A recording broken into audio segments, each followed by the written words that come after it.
mi favorito.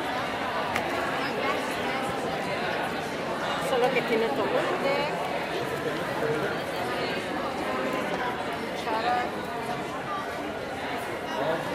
Tuna salad. Not chicken salad. What's that one?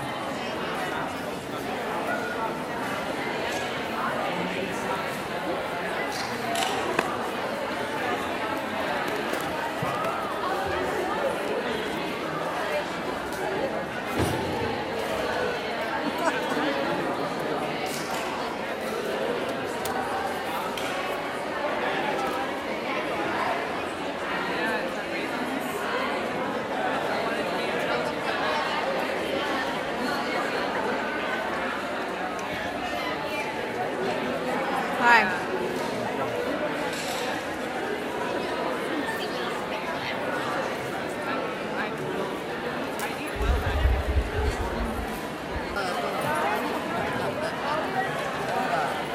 Oh, my friend. Estamos aquí los inmigrantes de todo el mundo, de Argentina, de Colombia, de Brasil. Como digo yo siempre, lo más importante es el trabajo y estamos aquí por el trabajo. Ahora se están moviendo las aves porque son migrantes. Ahora ustedes son los hombres del trabajo. Gracias, gracias.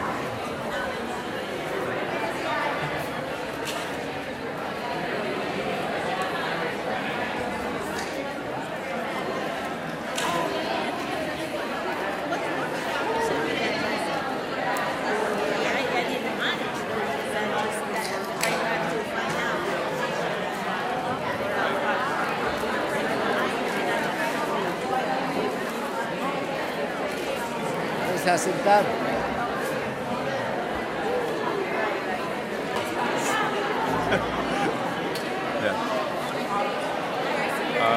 Bueno, gracias Cristian por esa entrevista y definitivamente el día de hoy es un día especial para nosotros porque como ustedes pueden ver ha llegado muchísima gente de diferentes partes de Virginia y yo creo que esto significa bastante porque esto muestra realmente el interés que hay en toda Virginia por tener diferentes leyes que puedan realmente ser muy favorables a nuestra comunidad de inmigrantes.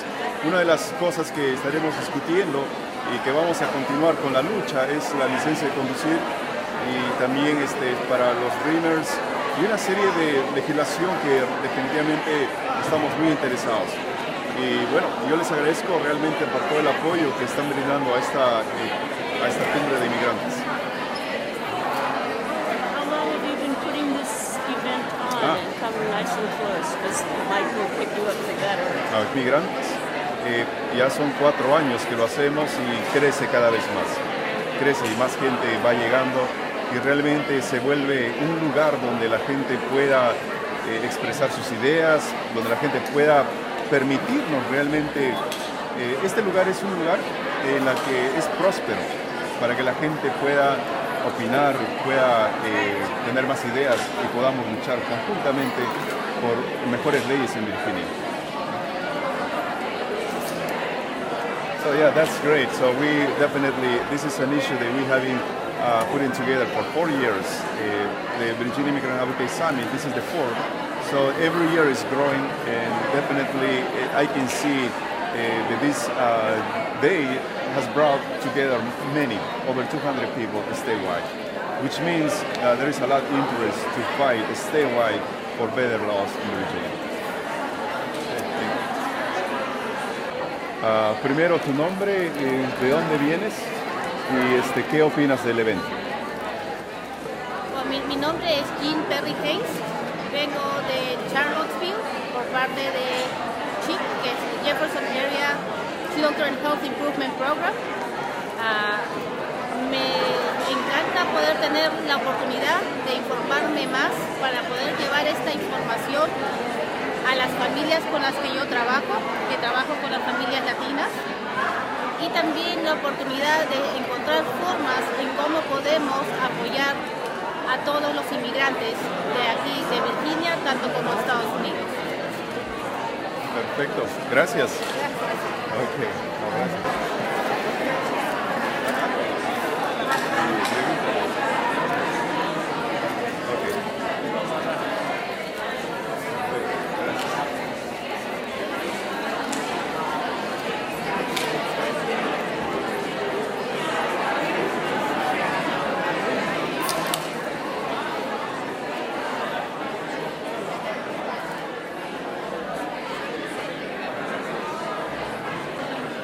Muchas gracias, mi nombre es Carlos Terán y vengo desde Charlottesville, Virginia, representando el periódico Nuevas Raíces y otras organizaciones como Creciendo Juntos, Sin Barreras, que realmente están trabajando y haciendo muy buena labor allá y me parece que esta cumbre es algo espectacular, algo que debe realizarse siempre y que todos los temas que se están tratando es lo que los hispanos están esperando. Muchísimas gracias. Y siempre se tiene uno, por más que uno esté como que tiene buena cultura y toda la What about the Spanish speaking under today? Black magic.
I went on maternity leave in April of 2012,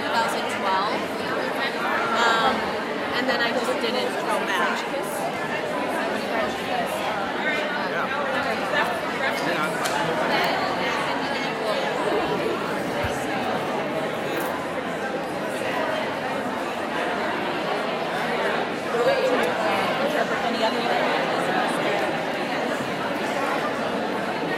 Especially if people impacted by an issue. I start calling them a volunteer. I call that sort of. That way it's more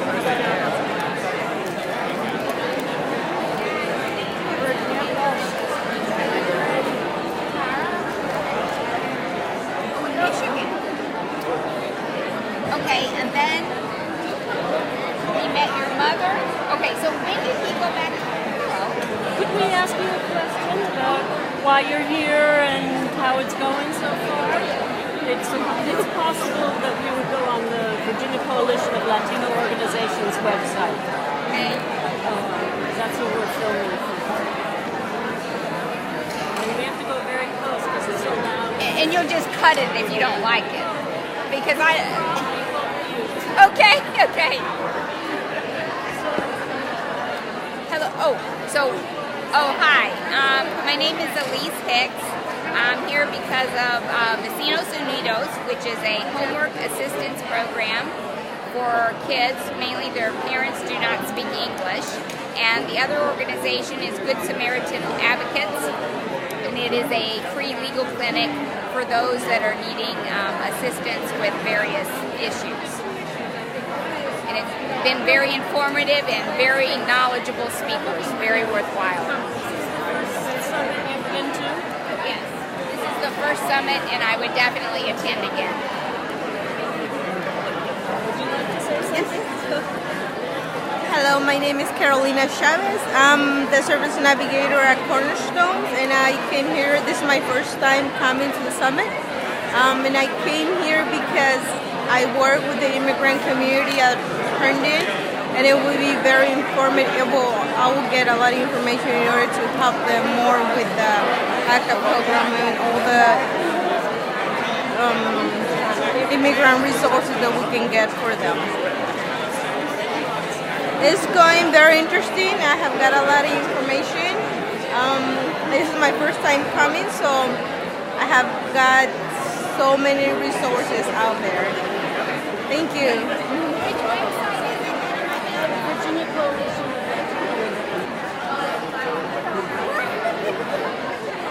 I don't think they got that name from there.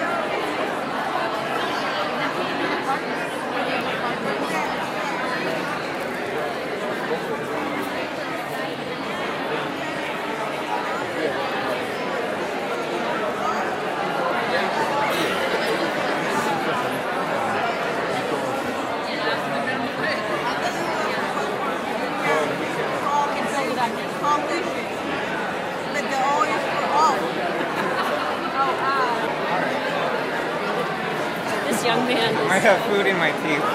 You're good, you're fine.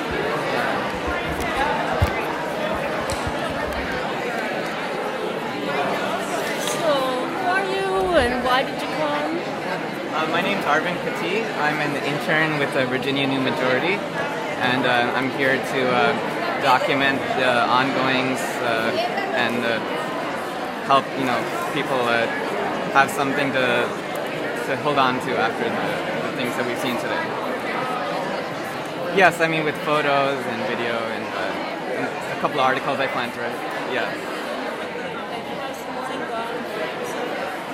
I've enjoyed it. I think there's been a lot of interesting information, and I especially enjoyed some remarks that people made about the large Asian American community in Virginia, and how they're a bit unrepresented when we talk about immigration.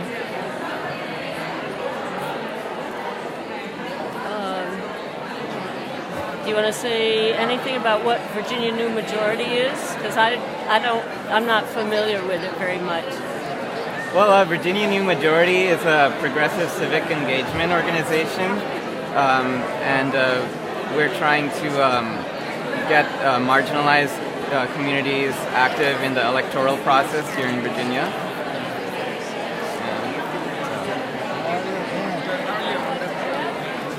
How's my face? How the morning has gone, or what you've gotten out of it, or why you're here? I don't come from an immigrant background, but for me as an African American, I feel like this is a very important issue. And I feel that it's an issue that if more people knew the problems that immigrants face, they'd be willing to take a stand and support comprehensive immigration reform and a path to citizenship. So for me, it's been great just hearing about some of the nuances about how some different policies and legislation impact the immigration community. And also in my work at Virginia New Majority, getting a broader sense, a better understanding, so that it further enriches my work. All right, thank you. Thank you very much.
way. I can start you off if you want. But Christian, do you want to sit down?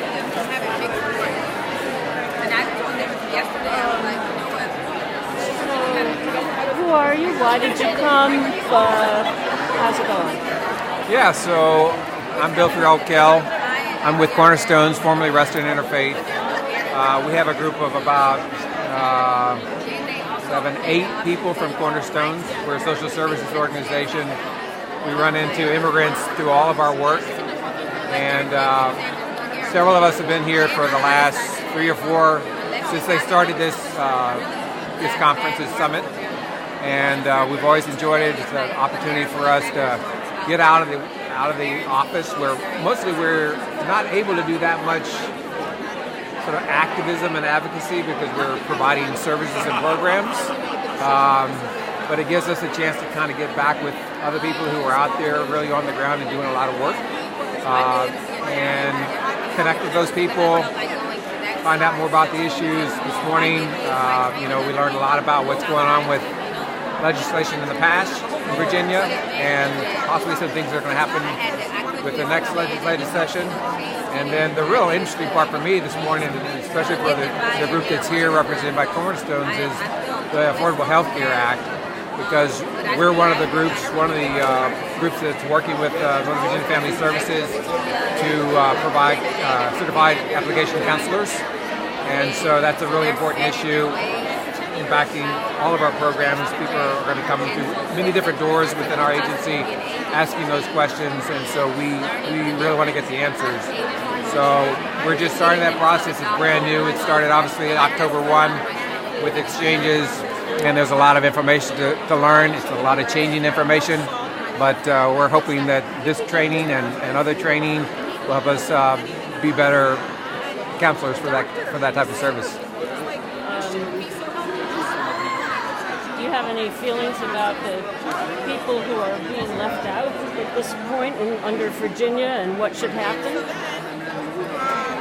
Well, there's certainly folks that are in this gap, and I'm not an expert yet on this, so I'm not sure if I understand all the details, but obviously as a social service provider, we're trying to make sure that everybody's covered as much as possible. For many, many years, for many, many types of things, our immigrant community has been left out. They don't get things, we're talking earlier about driver's licenses and so many things that they're not able to access. We, obviously want to increase as much as possible any possibilities of benefits and services that they can get, because many of our immigrants, despite what you heard about the immigrant community, we had, the folks who were talking about the immigrant community being so wealthy compared to the native-born Virginians in Virginia and being better educated. And my colleague and I were kind of sharing, he says, that's true, but if you're looking at the kind of immigrants that we're serving as a social service organization, they don't have access to the wealth, they don't have access to a lot of those benefits, and that's certainly something we want to be able to do and we're advocating for, and being a part of this larger community here helps us do that advocacy work. You're welcome. And we may use this on the Bacalao website. Over there. And where you've come from and why you've made the trip and how the morning's been so far. Okay, so I'm Javier Medina. I'm a political science professor at Virginia Tech. So I came last night from Blacksburg up to Northern Virginia, and I'm here in part because I've been working closely with Edgar Aranda in getting students at Virginia Tech actively involved in advocacy activities related to immigrant policies, in particular the driver's license and of course the in-state tuition proposals that are being talked about here. So I've been working with Edgar on that. My idea is to get students more actively involved and get them to come up to events like these from Virginia Tech, because they're students at Virginia Tech, which is a 4-hour drive from here, but they're from Northern Virginia. Their families are here, and they relate to these stories. I have students that are undocumented students at Virginia Tech, and I want them to feel like they have a voice through me as a professor, through Edgar as an advocate, and through Bacalao and the organizations that put these things together. I want them to feel like they can be part of that too. So that's why I'm here to kind of explore it and get to meet more people and network with people in that sense. So. Good. And how's the morning been so far? What have you gotten out of it? It's been very informative. It's great to see, because I am also new to Virginia. It's great to have this kind of what's the history of these, the legislation and the types of advocacy and who's been involved in these things historically. It's important for me to see that. So, and I think everyone in the room kind of starts at a different level. People get interested in these issues at different times in their lives and when they're able to and when it affects them and their families. So it's important to have that long-term kind of a longer view of the history of these initiatives. So that was, in particular, that was valuable to me. Thank you very much. All right, thank you.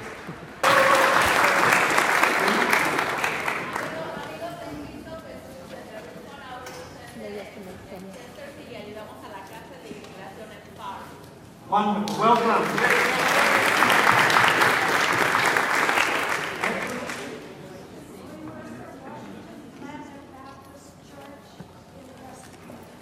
Wonderful. Please. Ingrid, Lenky, Fabiola, Familias Unidas en Virginia. Please. Reverend Jean Kupke and Intern Minister Tandy Scheffler from First Unitarian Universalist Church of Richmond, Virginia.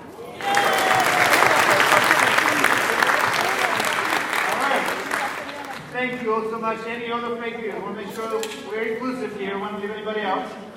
Wonderful. All right, we're going to continue with the program. And let me bring to the front the chair of the Virginia Coalition of Latino Agencies and Organization, Edgar Arana, who is a well-known leader. He's been involved with Bacalao for many years now. He currently works with the Legal Aid Justice Center's Immigrant Advocacy Program, organized and coordinated. I can go on saying so many good things about Edgar. The most important thing you need to know is a man who has a great heart, who really cares about the community, he's fighting the fight. So let's welcome him here. And accompanying him also will be Jeff Connors from the Commonwealth Institute, who are hard at work organizing this event. Let's welcome Jeff and Edgar.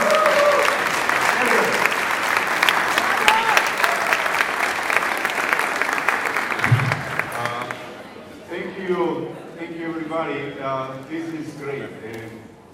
It has been 4 years organizing this summit. I am very happy to see always this is growing. And I don't know what we're going to do next year, but this place even is very small now for us.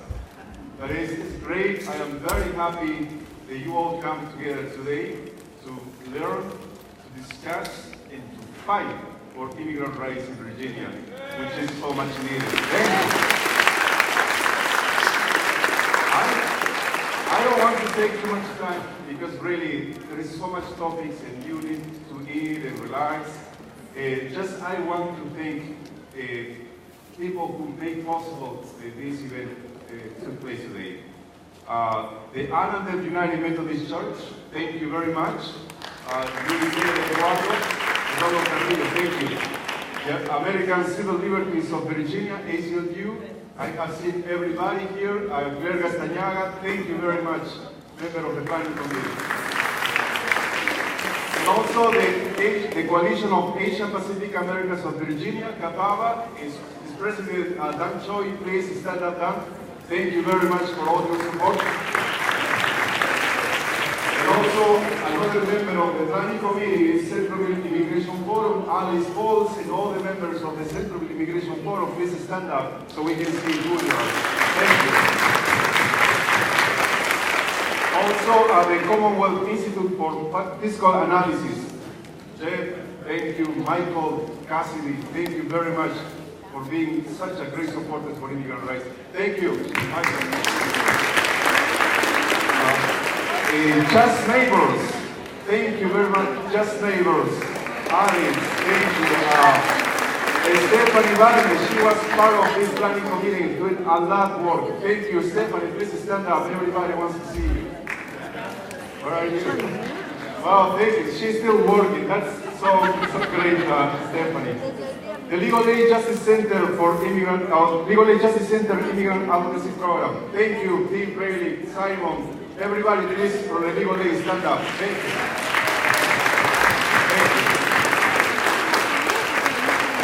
Thank you. The National Korean American Service and Education Consortium, NACASEC, please stand up. John Young, thank you for your support. The Social Action Living Together, SALT. I have seen members of SALT, please, and also thank you for your support. Virginia Interfaith for Public Policy, Marco Grimaldo, thank you very much for doing this really great work.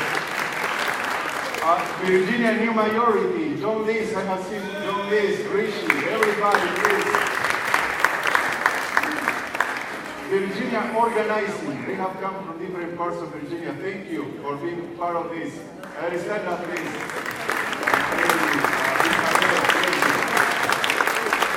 And Virginia Coalition of Latino Organization, of course, Lady Gonzalez, thank you very much. And many people from the organization, thank you. That's my role today. Thank you. So let's give a round of applause to Edgar for putting this event together.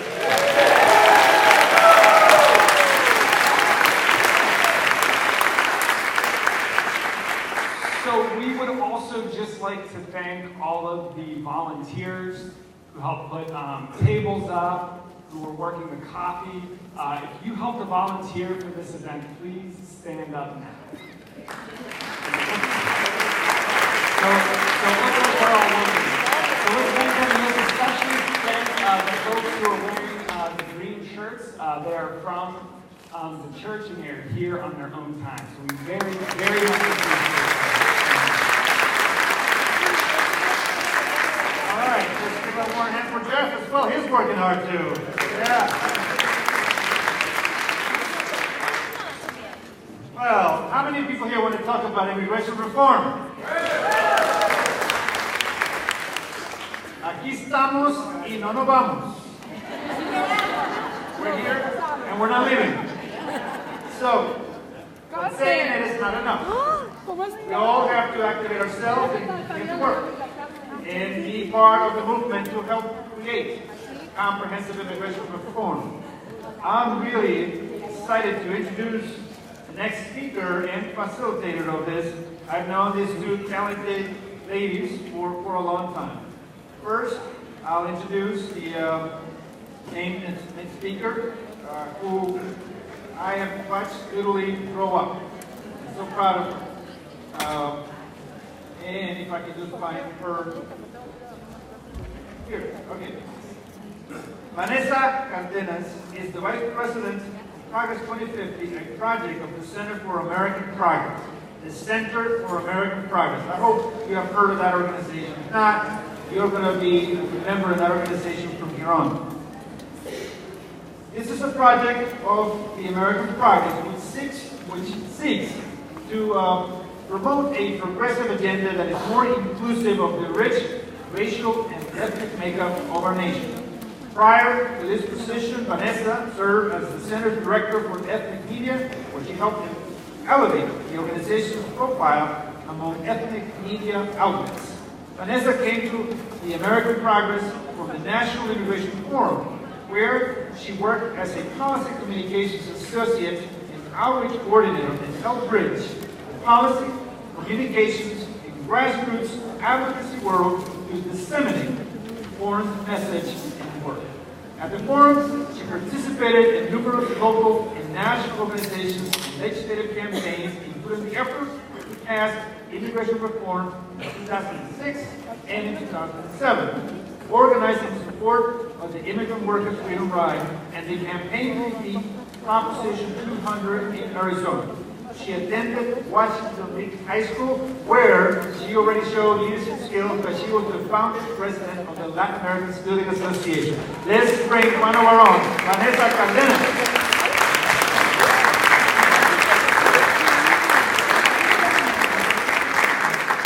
To help facilitate the conversation now, and another talented woman who I happen to know for a number of years. I've known so well that I prefer to get money. my little sister. She was born in Mexico. Her name is Lenny Gonzalez. She happens to be the Deputy State Director and President of Council 469 of the League of United American Citizens here in Virginia. She worked with the Warner and Kane administrations here in our Commonwealth.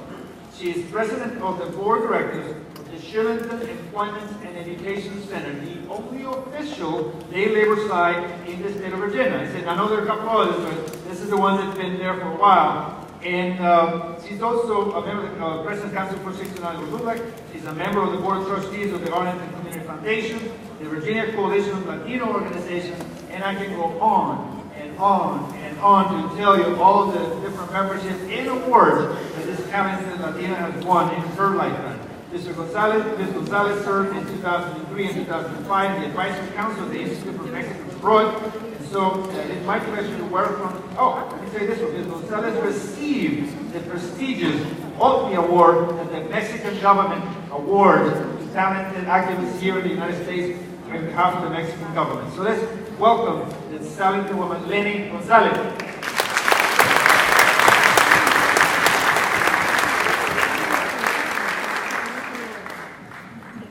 All right, so Lenny, let's start with you to get us going.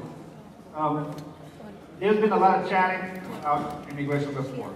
Se está hablando mucho, ¿verdad? Que hay que pasar una reforma migratoria, que hemos venido luchando, ya sabemos lo que ocurrió en el 2007, el fracaso terrible que nos llevó a muchas leyes antimigrantes a nivel estatal, a nivel local.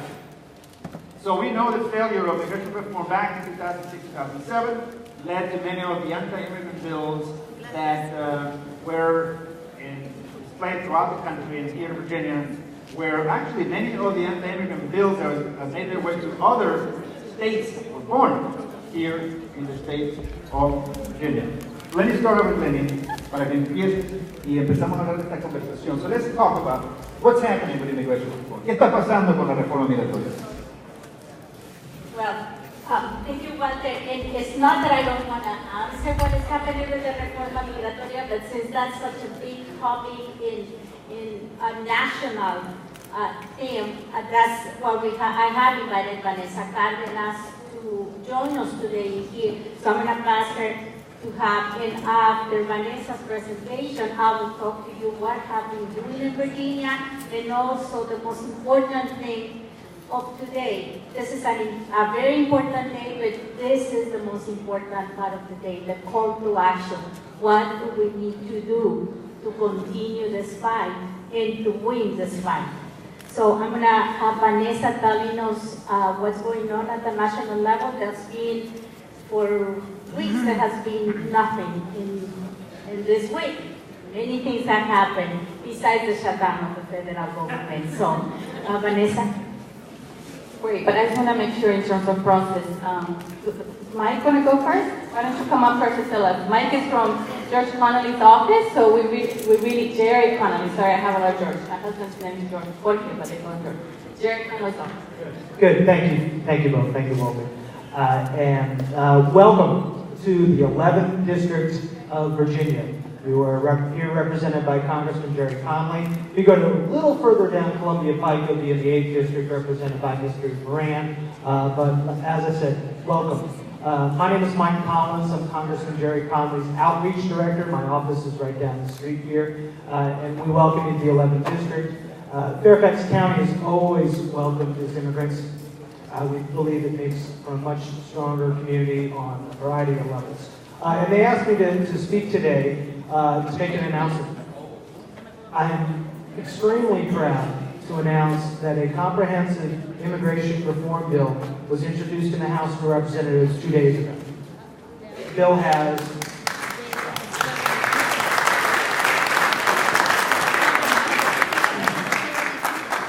it was introduced by Mr. Garcia of Florida with 120 co-sponsors. That's original co-sponsors, all Democrats.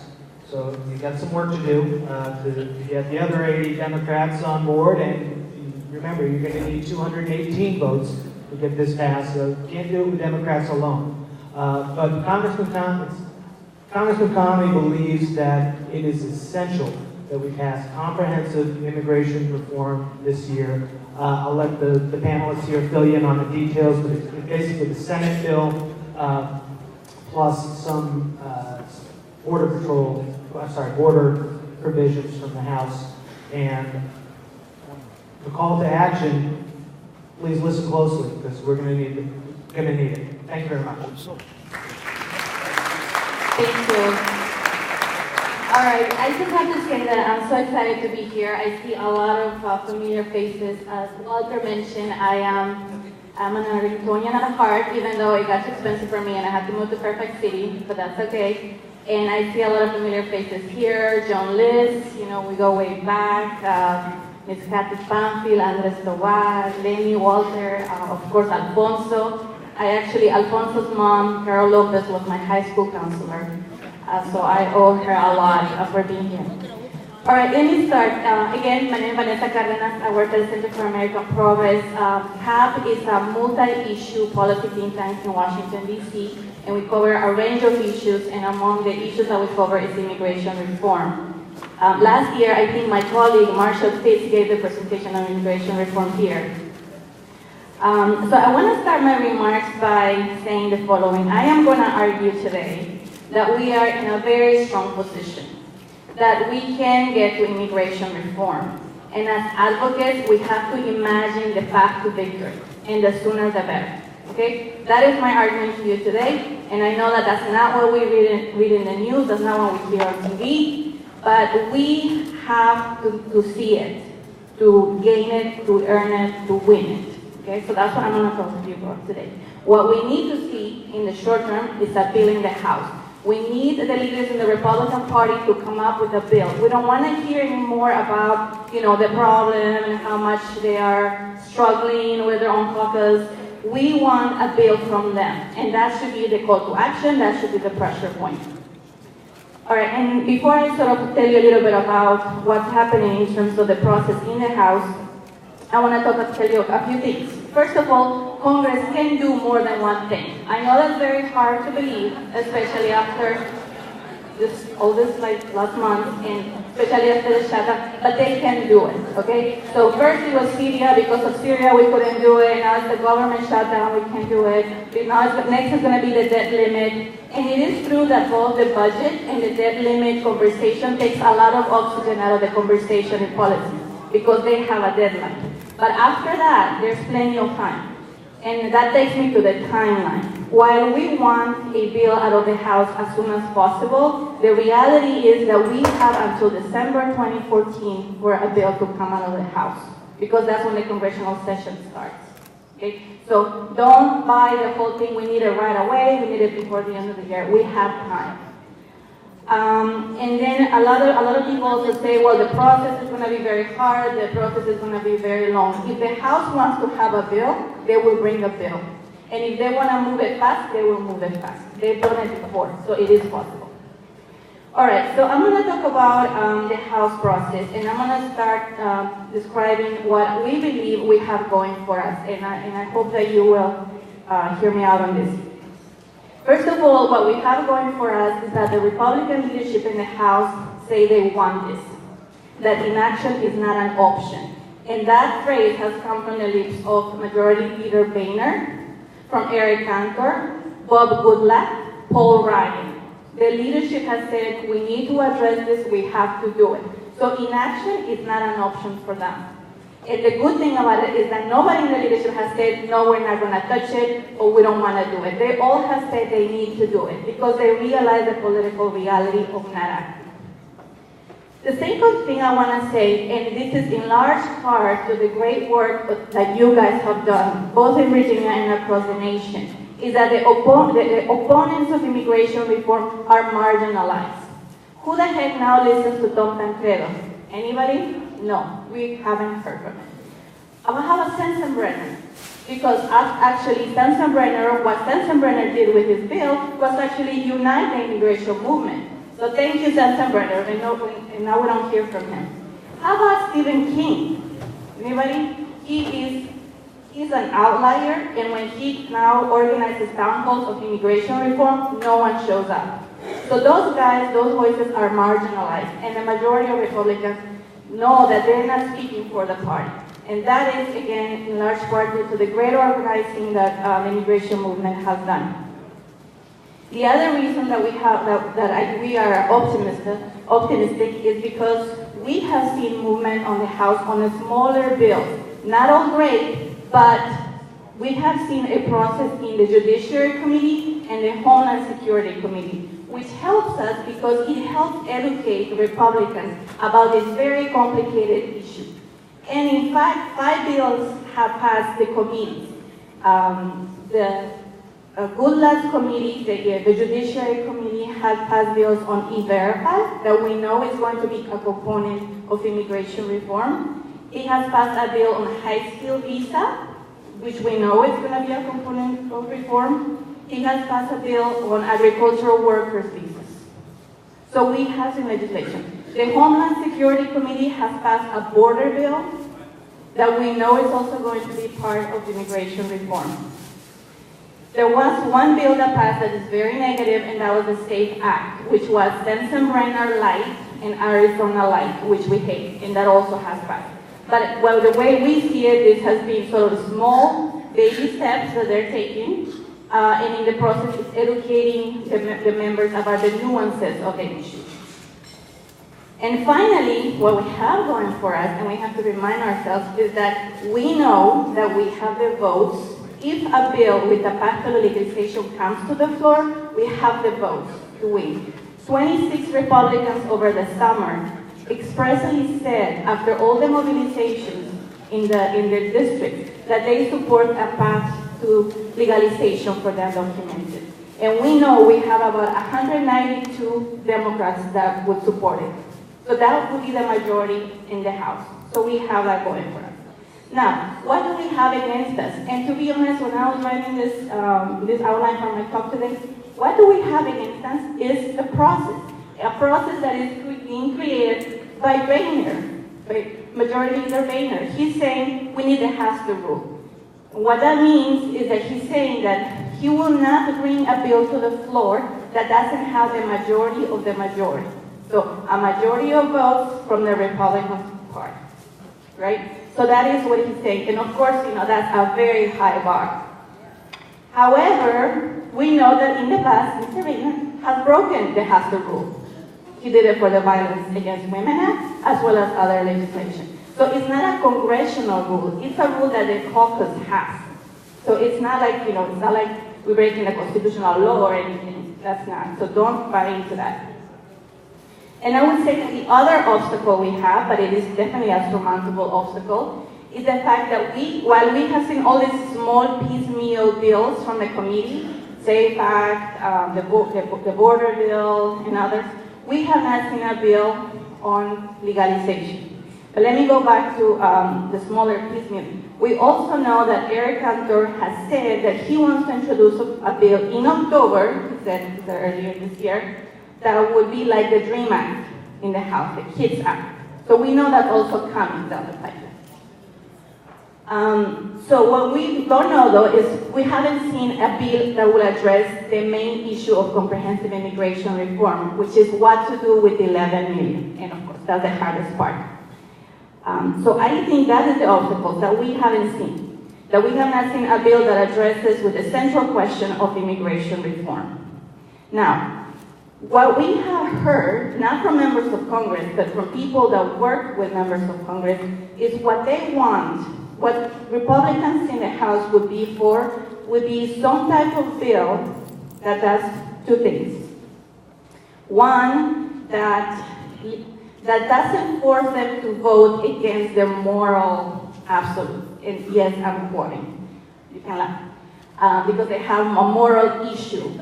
Okay, with rewarding people who broke the law. That's their moral absolute. They will not support anything that rewards people who broke the law.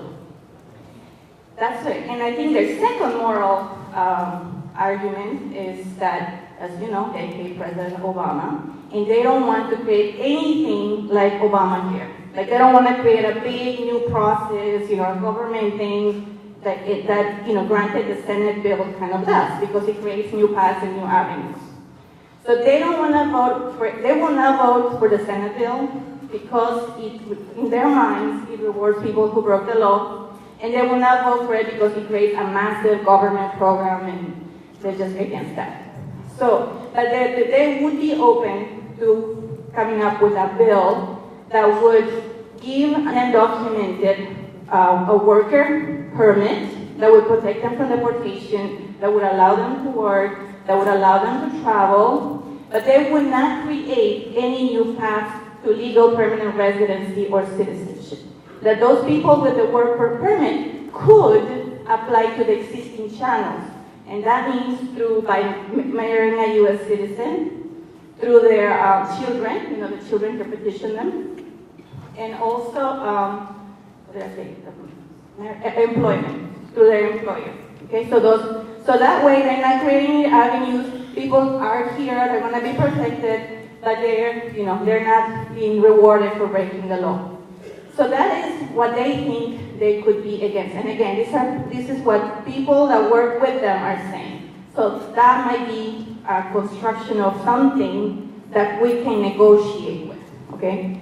Because the idea and the strategy is that the House needs to pass some sort of bill or piecemeal legislation that would then go to conference. Because when how a bill becomes the law class, it's like the Senate passes a bill, which they already have, the House has to pass a bill, which we're waiting for, then those two bills go to conference where they sit together and talk about the differences and come to an agreement, and then that passes both houses, and then that goes to the president's desk for signature.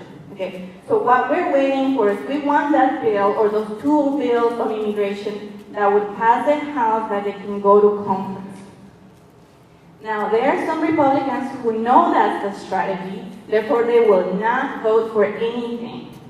But, again, going back to the Republicans' needed argument, the Republicans need to show they're going to do something. So they need to bring an immigration bill that gives the community something, unless they just want to give up on the Latino vote for generations. But to pass a bill in the House, it cannot be horrible. They cannot pass a sense of like thing. In March, the Virginia Coalition for Immigrant Rights, Virginia Coalition for Immigrant Rights, was created. A lot of you were part of that. We continue working. We have had many activities, informational conference calls, congressional visits. We have participated in last mobilizations, and we have various activities planned for October, at the end of October, that we want you to be aware of that, and please keep up, check our websites. Please visit our websites, Bacolao, www.bacolao.org. We're going to have all the information about the activities that we're planning. Please also visit www.Immigrant Rights, just one word, Immigrant Rights, Virginia.org, for all the updates that we have. And what is our call of action today? This is very important. We're here, we just hear all these great things, but what happens at 4 o'clock or 3:30 when we leave at 2:30 for the ones who have to leave early? We have to do something. Something has to be done. We cannot stay in our chairs, listen to things and not. In your packets, there's a petition. All of the packets have a petition that is going to be hand-delivered by many of us to Representative Canton. He is in Virginia. He's the leader, the whip of I can't remember exactly what it is. He is not there yet. We have hopes, but we have to pressure him. His district is in Richmond, outside of Richmond, but he has to hear from all of us. He's a national leader. He has to hear from us. So please, get your petition, sign it. The petition is in Spanish, so you know what you're signing. We ask you for your full name, your city, county, the state, even if they're not Virginians in it, and your zip code. Please sign it and make sure that you give it to us with your with your evaluation. So we will collecting this. We will deliver it to them, and we want to deliver hundreds, thousands, if possible, to every country. What else do we need to do? We want you to participate in the activities that are happening tomorrow, October 5th. Those are local mobilizations. There's a lot of information out there. There's different marches. There's a big march in Sterling. So please, please participate. Tuesday, October 8th, big day, is the just order. Time is now, the time is now. This is this big mobilization in Washington, D.C., Capitol Hill. Please, there's little brochures, little pieces in English and Spanish. It's in Washington, D.C., 12 o'clock, in front of the Capitol. It's 7th Street in Madison. There's going to be a concert for the ones who are de los Tigres del Norte, so the ones who speak Spanish know what I'm talking about, and it's not easy to see los Tigres del Norte. And this is a free concert. Lila dance, every singer, but not only for that. We have to be there because those representatives, those politicians that are sitting in these offices that have shut down the government, they have to see that we're going to be there demanding that they pass immigration reform. So, please be there. What is also very important, and for this, please get out your pencil because I'm going to give you two very important phone numbers that you have to call. Call your congressman. I don't know who you are or where you live, but call your congressman. Look up and different directories that give you your congressman and ask him. In Virginia, there's only him. If you're in another state, there might be some hers. But ask in Virginia that they support comprehensive immigration reform with a path to citizenship and to bring it for a vote on the floor. So call your representative. Congressman Moran, Congressman Connolly, Congressman Scott, thank them because they are supporting it. The rest, you need to demand and we can demand. Ask your friends, I'm sorry? Frank Wolf, yeah, well, all the others, Frank Wolf.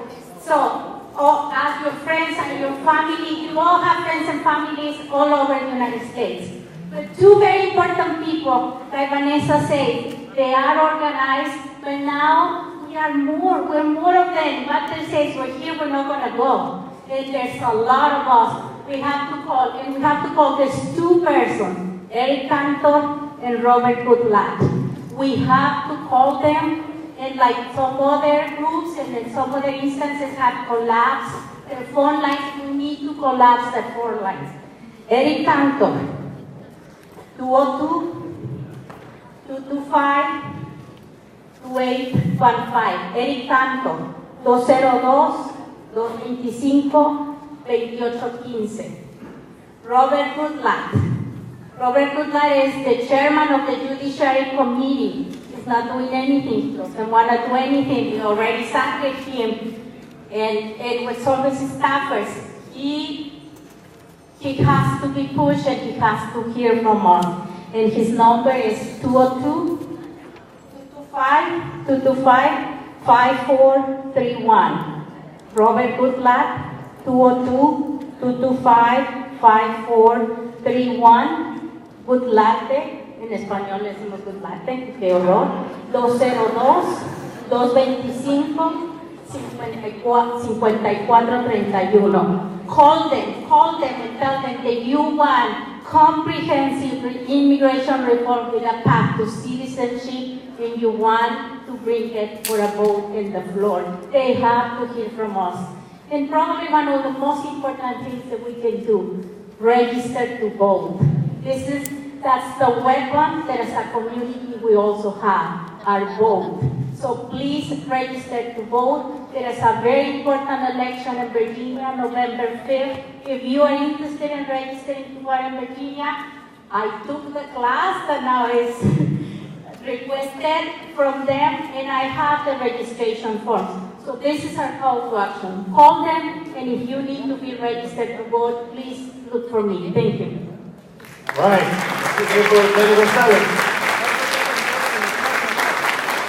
All right. Current main point is a call to action.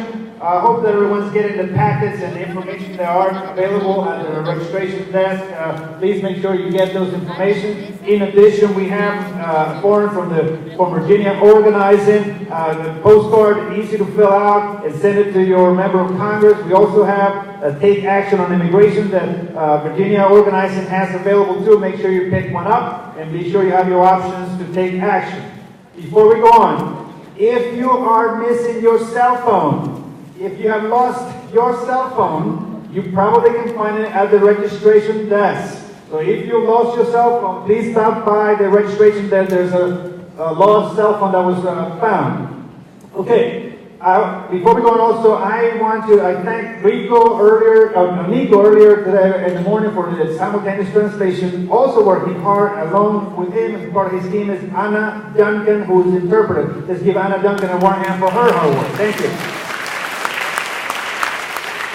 All right, we don't have a microphone for the floor, so I'm gonna, we have time for a couple of questions, unfortunately, before we go over the workshops that are happening very shortly. So please raise your hand if you have a question, and then when someone is asking a question, if we could just remain as quiet as possible so we can hear. Let's go to the first question there. We don't have a microphone. Just everyone will be quiet as you make your question. Please, go ahead.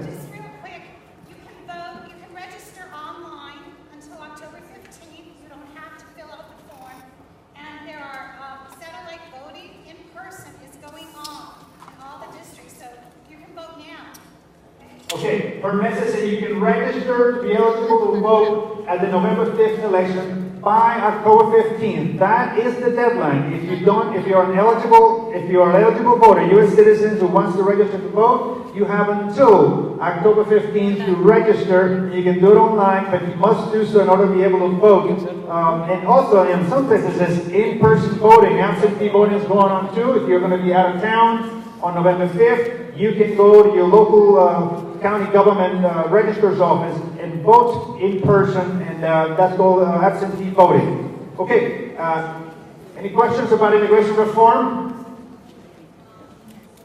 Wow. All right, let me then ask, because we're going to get going, I'm going to ask Vanessa a quick question. Many of us are frustrated that it seems as if it's impossible. Events seem to overtake. Syria is in the map now, right? Then there's the stalemate with the shutdown of the government. Then there's the fight against the Affordable Care Act. Then is this and that and that. Vanessa, can you end this presentation essentially repeating what you said earlier, because you said it very well. Aquí estamos y no nos vamos. But, we say it with bravado, with a lot of gusto. But just saying it is not enough. We have to act. We have to pressure, we have to write letters, we have to send postcards, phone calls, let me present a number of options where you can be physically present. Aunque sea ser bulto, pero vayamos ahí para estar ahí presente, ¿verdad? Vamos. Vanessa. I think I would say that we have no option but to keep on pushing. No tenemos otra opción. No? And we are not going to wait for the legislators to keep this alive. They have all the reasons why they need to keep this alive and pass this.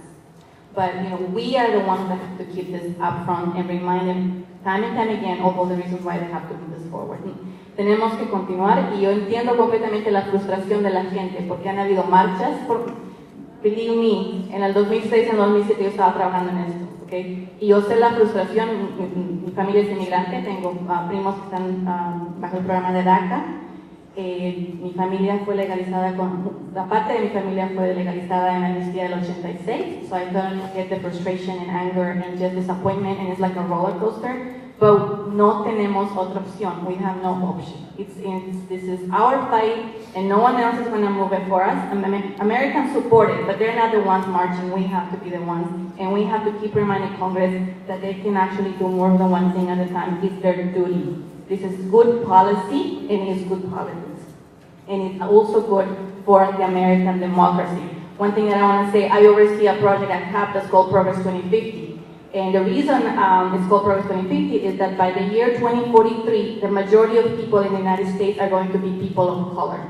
And the fastest The fastest group in the population that's going to grow the fastest is the Latino community. So if we don't close the gaps, the racial gaps, the economic gaps, the educational gaps that we're facing, that's going to affect all of Americans.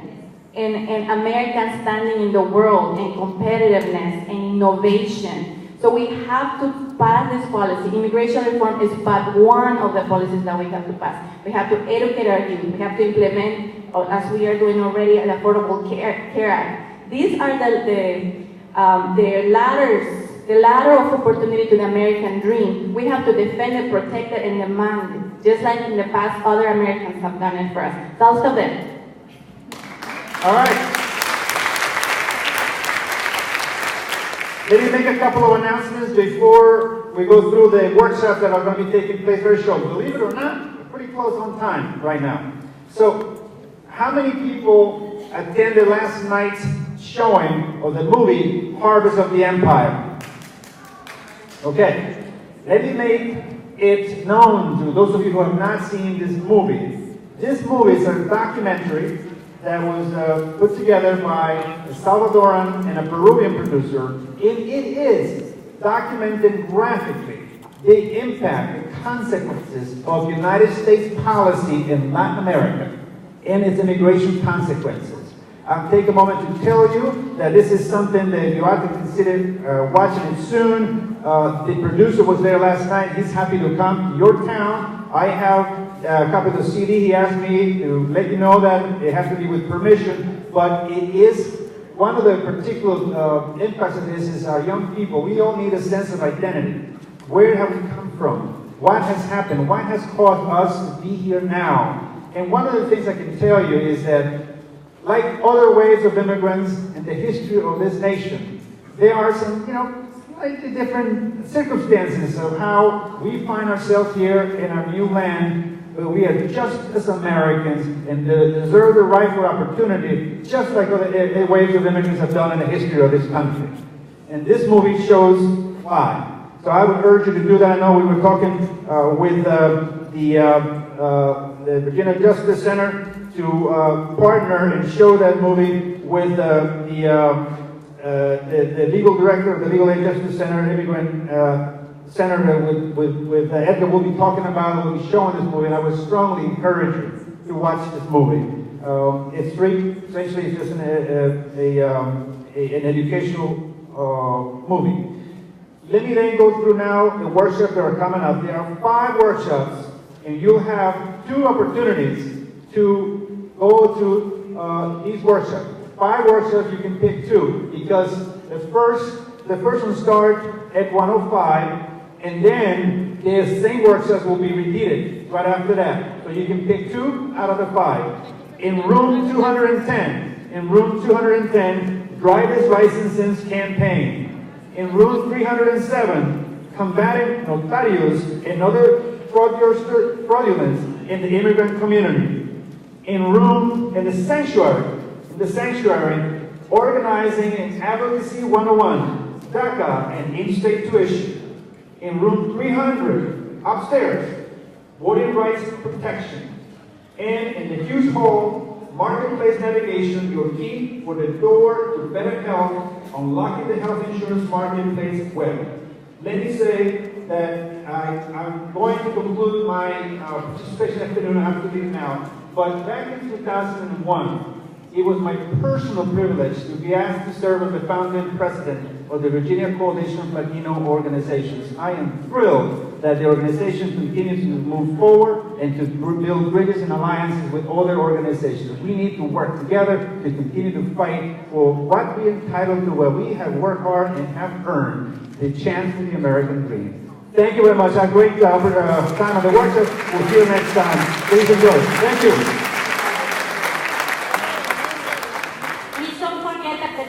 Don't forget to evaluation, and if you're still here, we want for you at the end of the second session in the sanctuary for some closing remarks. So thank you very much. No se les olvide firmar la petición y entregárnoslas con la evaluación. Gracias.